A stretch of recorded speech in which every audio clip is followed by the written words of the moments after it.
வணக்கம் நேயர்களே. நம்ம சேனலுக்கு யார் வந்திருக்காங்கன்னா கோமாளி ஸ்டார் வந்திருக்காரு. அவர்கிட்ட ஒரு ஹலோ சொல்லிடலாமா? வாங்க கோமாளி ஸ்டார். வணக்கம்.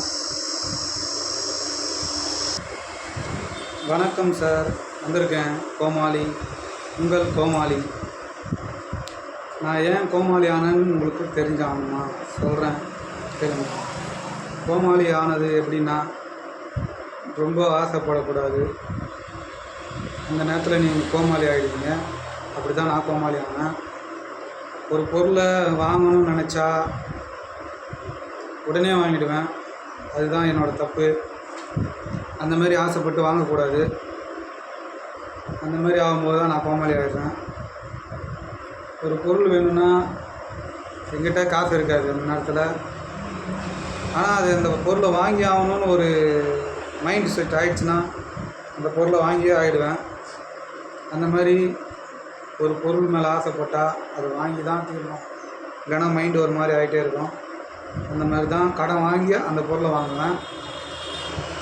அதனால தான் அந்த இடத்துல நான் கோமாளி ஆகிட்டேன். கோமாளி ஆகிறதுக்கு அது ஒரு காரணம். ரெண்டாவது, கடன் வாங்கி வாங்கிறதால அந்த இடத்துல கோமாளி ஆகிட்டேன். அதனால் ஒரு பொருளை கடன் வாங்கி வாங்கக்கூடாது. முடிஞ்ச அளவுக்கு நம்ம சேர்த்து வச்சு வாங்க ட்ரை பண்ணணும். அந்த மாதிரி வாங்கி வாங்கி தான் அந்த பாருங்கள் கோமாளி மாரி இருக்கிறேன். கிழிஞ்ச ட்ரெஸ் எல்லாம் எதுவுமே இல்லாமல் வந்திருக்கேன்.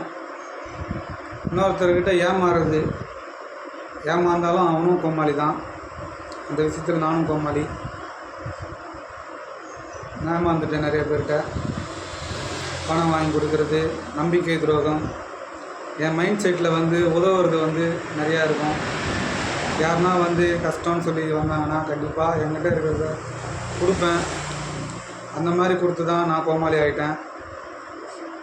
இப்போல்லாம் வயசானவங்களுக்கு மட்டும்தான் ஹெல்ப் பண்ணுறது, சாப்பாடு இந்த மாதிரி.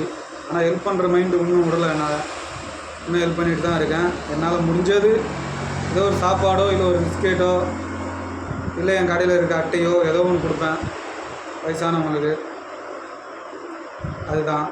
மற்றபடி கோமாளி ஆகிறதுக்கு நம்பிக்கை துரோகம் செய்கிறவங்களாலையும் ஆகிறேன் கோமாளித்தனமாக. அது இல்லாமல் எல்லாத்தையும் இழந்துட்டேன். வீடும் இல்லை, ஒன்றுமே இல்லாமல் நடுத்தெருவில் சாப்பாட்டுக்கே கஷ்டப்படுற நிலைமைக்கு வந்துட்டேன். இதையும் கோமாளின்னு சொல்லலாம். இதுதான் கோமாளி தான். வாழ்க்கையில் கோமாளித்தனம்னா கடன் வாங்கக்கூடாது. வாங்கலாம், தகுதிக்கு மீந்து வாங்கக்கூடாது. கொடுக்க முடிஞ்சால் வாங்கலாம். கடன் இல்லாதவன் வாழ்க்கை யாருமே இல்லை. கடன் தான் இந்த வாழ்க்கையில். நம் கடவுள் குபேரன் கொடுப்பார் கடவுளுக்கே கடன்.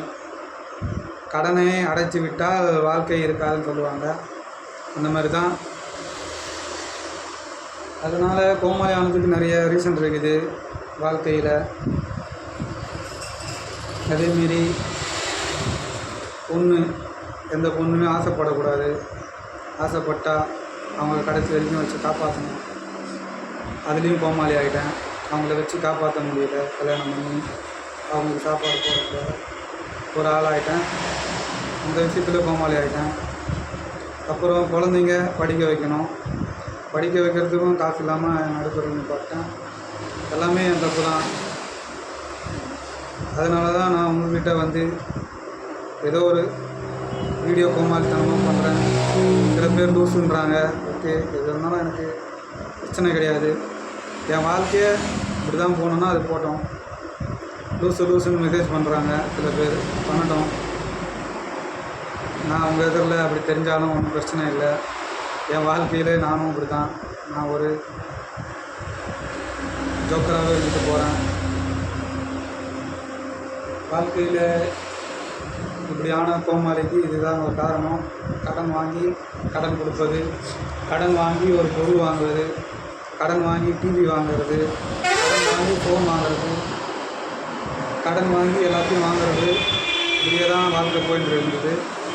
ஒரு கட்டத்தில் திரும்பி பார்க்கும்போது அந்த கடனே ஒரு மூட்டையாக சுமந்து போயிருந்தது.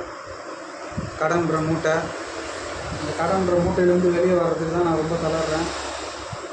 இப்போயும் தொத்திட்டு தான் இருக்காங்க. என் பொருள் அவ்வளோ பொருள் எடுத்து வச்சுக்கின்னு என்னையே மிரட்டுறாங்க. என்ன பண்ண முடியும்? சரி மிரட்டட்டும், எவ்வளோ நாள் மிரட்டுறாங்க.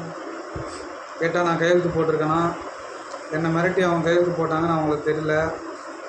வீட்டை அபகரிக்க பார்க்குறாங்க. இதெல்லாம் ஒரு சரியில்லாத ஒரு சூழ்நிலை. இருக்கிறது அந்த ஒரு வீடு தான். என்னால் இப்போ காசு இல்லை. காசு நான் கொடுக்கணும்னு ஆசை தான் படுறேன். பணம் இல்லாமல் எனக்கே சாப்பாட்டுக்கு ஒரு ஆள்கிட்ட கையேந்த நிலமையில் நிற்கிறேன். வாழ்க்கை எப்படி எடுத்துன்னு விட்டுச்சு என்ன. அதனால் முடிஞ்ச அளவுக்கு யாரும் கடன் வாங்காதீங்க ஃப்ரெண்ட்ஸ். வாங்க முடிஞ்சால், கொடுக்க முடிஞ்சால் வாங்குங்க, இல்லைன்னா வாங்கவே வாங்காதீங்க. சாப்பாட்டுக்கே இல்லைனாலும் நம்ம கஞ்சி குடிச்சிடலாம். கடன் மட்டும் வாங்காதீங்க. வாங்கினா அசிங்கம், அவமானம். சிலர்லாம் வாங்கிட்டு ஜாலியாக இருக்காங்க. அவங்க அது எப்படி இருக்காங்கன்னு தெரியல. சில பேர் வாங்கிட்டு ஓடியும் போயிடுறாங்க. நிறைய பேர் எடுத்துக்கிட்டு நம்ம உதாரணத்துக்கு நம்ம ஒரு இது போட்டால், சீட்டு போட்டால், சிட் ஃபண்டில் போட்டால் அவங்களாம் ஏமாற்றிட்டு போகிறது உங்களுக்கே தெரியும். கோடிக்கணக்கில் ஏமாற்றிட்டு போகிறவங்களாம் கம்முன்னு விட்டுறாங்க. நம்ம இந்த 10 5க்கு வாங்கி சாப்பிட்றோம். நம்ம கொடுக்க முடியும்னு வாங்குகிறோம். நம்ம கூட இருக்கிறவங்களுக்கு ஹெல்ப் பண்ணலான்னு ஹெல்ப் பண்ணுறோம்.